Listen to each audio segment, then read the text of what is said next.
Okay, so after we learned about how charges move and what are the ways to charge an object, we're going to look at the force between charged objects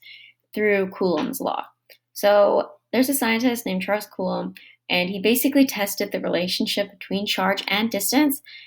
and then found a constant called Coulomb's constant. And he used the same sort of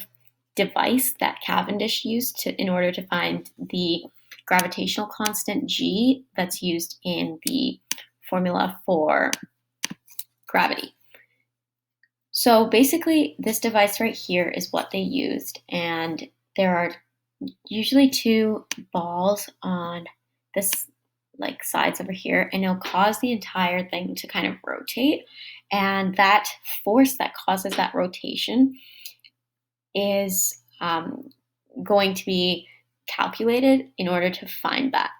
And also by using the angle to which that torsion happened, that twisting, is also going to give a little bit of insight about the repulsion of the charge and then the way that the charge actually behaves. So Coulomb had this way of measuring the force of repulsion between the two, and then he tested it again and again to prove that it was right. So he tested the effect of the magnitude of the two charges and the distance between them, and he found that the force was directly proportionate to the charges of the two objects. So if you double one of the charges, the force will double too, and it was inversely proportional to the square of the distance. Now, this is really, really, really similar to the force of gravity equation in the sense that the gravity is literally the same thing except with masses. So when you think about the force of gravity being directly proportional to the gravitational constant G with mass 1, usually we look at the Earth and then the test mass, and then mass 2,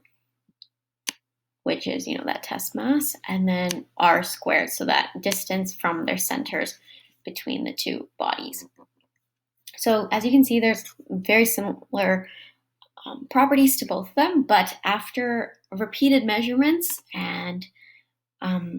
repeated different types of experiments and charges, Coulomb was able to find the electric constant, which is Coulomb's constant, which we call K, and it has a value of 8.99 times 10 to the power of 9.